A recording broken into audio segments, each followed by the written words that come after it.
I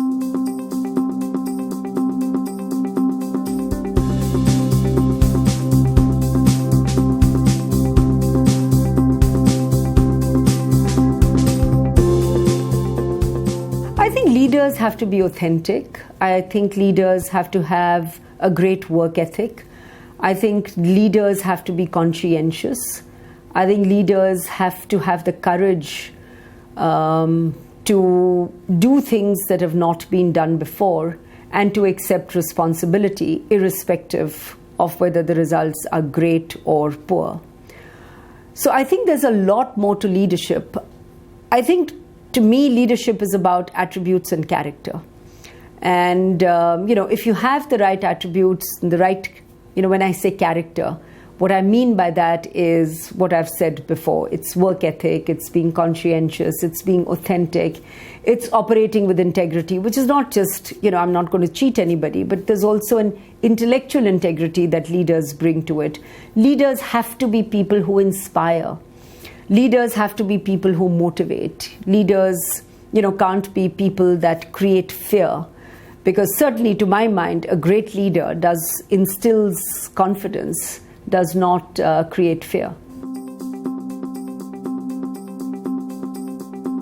You can't look up to one management guru. I mean, there are so many who've done such brilliant... Are all of them people that you know personally, or people who just impacted you with what they've done in their life? No, actually, a lot that I either know personally or have had the good fortune of meeting. There are others that you know from a distance, and their stories are very aspirational. So not everybody who inspires you is somebody that you know personally. I mean, I remember as a kid reading Marie Curie's biography written by her daughter and saying, wow, what an exceptional woman she was. So we grow up with lots of role models, people who are alive, people who are not alive, people you know personally, people you don't know personally. And so it's not about an individual. I think it's some aspect of the individual, certainly in my case, which is very attractive. I would say it's been a very interesting adventure, in the sense that, it's involved a lot of very different and very diverse things. Obviously, like everybody else, I went to school, then I went to college, then I did my MBA, then I started working, then I got a scholarship, so I decided to enroll for a PhD in business. So I went off to the US for that. I finished my coursework in about a year and a half and actually got quite bored and decided that if I wanted to be in business, I should be in business and not in academics. So that is when I also got an opportunity to be a graduate intern at the United Nations, which was really my first time when I was exposed to a lot of people, a lot of students from various parts of the world, which was quite interesting. So this was in New York. We were on First Avenue in the UN building. From there, I went and worked with Cadbury's in the UK, and then, worked with Cadbury's in Nigeria, then South Africa, apart from India. Then I joined Coke and went to Atlanta. So my first job in Coke was the global marketing director for brand Coke, which was just wonderful.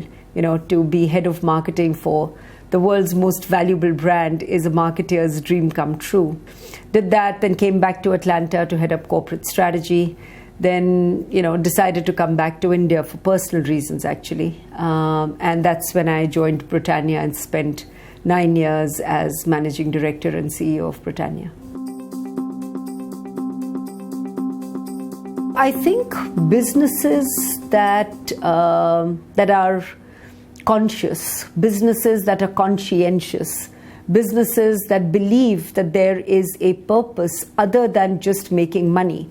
And, the corporate world loves to invent new words, so it became conscious capitalism, it became triple bottom line. So, these were just names that were crafted to basically say that if you can take a social issue and embed it in your business model, then it has longevity. When I worked in Coke, we started a wonderful initiative, which started with a question. Actually, I used to lead a team of people in one of my roles in Coke, which was head of strategy and new business initiatives. And I had a think tank that was based in New York. And we used to take things which the business would not even be thinking about. So one of the questions we asked was, how many liters of water does it take to make a liter of Coke? And when we started benchmarking, we found that the range was a very, very wide range. And the company undertook a very big program actually to say, how can we conserve water? How can we be more efficient and effective in our production and right through the value chain? How can we, which then subsequently led to things like rainwater harvesting, which is, can we replenish the water that we're using and so on? Business metrics have to be holistic. Business metrics cannot be balance sheet and P&L driven and driven by accountants and lawyers. They have to be driven by people.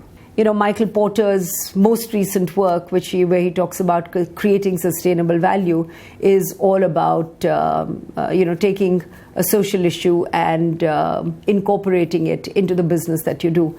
Now, if every business did that, we would not have to think of CSR.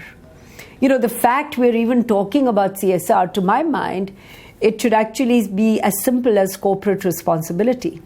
And if you have to use the S word, then you call it corporate sustainable responsibility. It can't be. Social aspects have to be part of the business. And if they are, we will have less dialogue around, oh my God, the water table is depleting and how much are we polluting the environment and so on and so forth. Every time I have dinner at night, I think about millions of people who have had nothing to eat since lunchtime.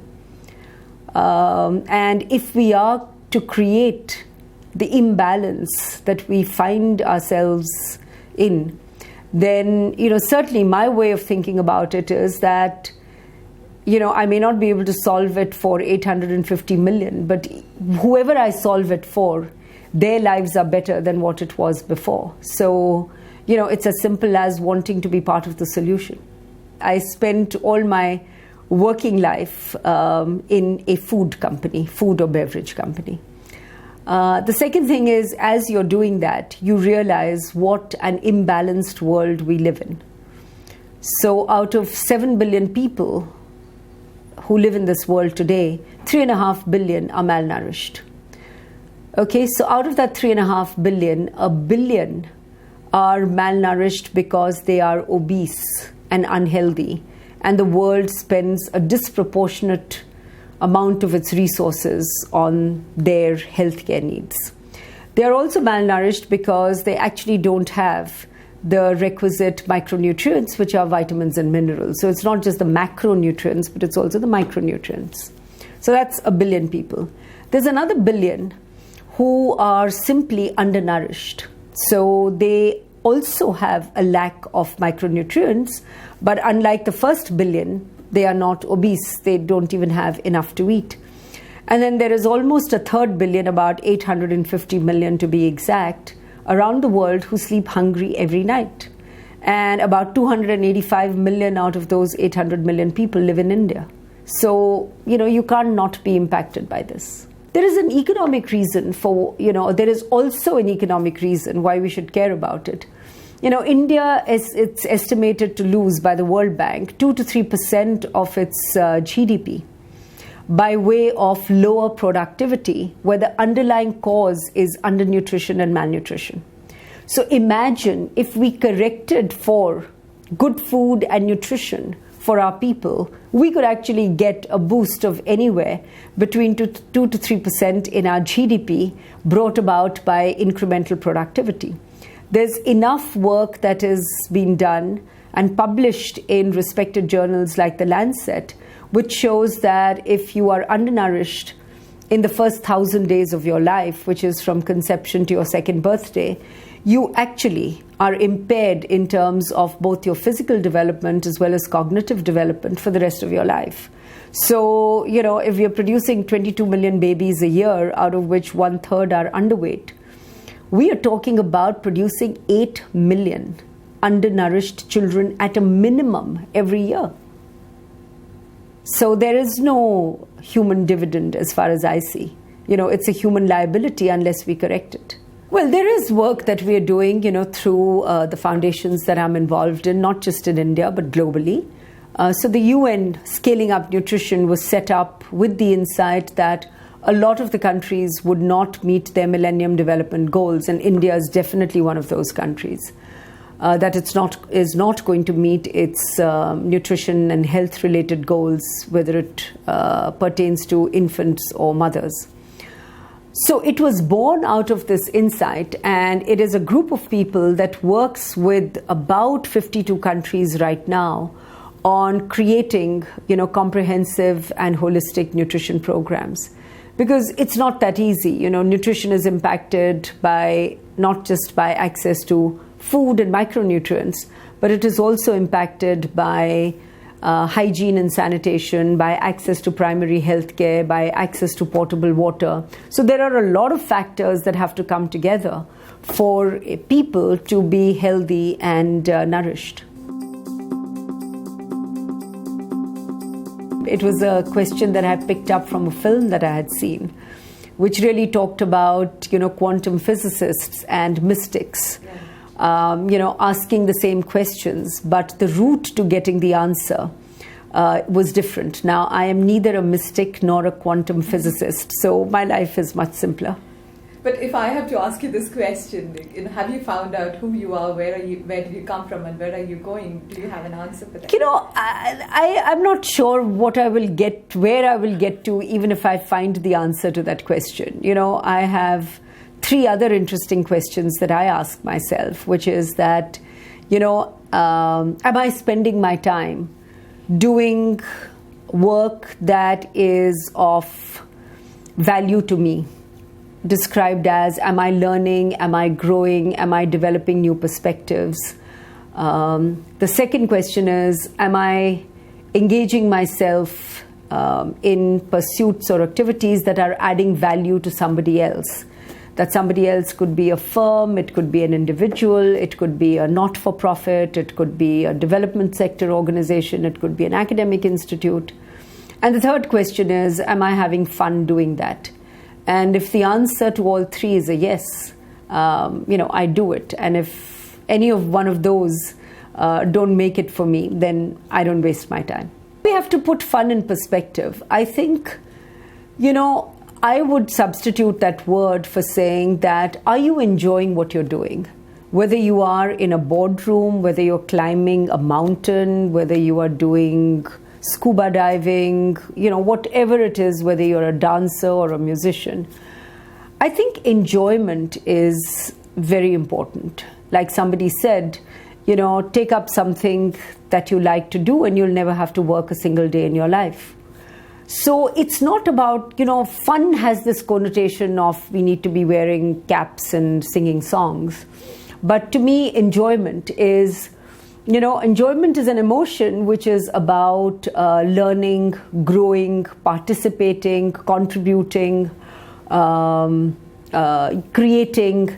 There is a creative element in everything that we ought to be doing, including in a boardroom. Creative thinking. It's not just problem solving the linear way.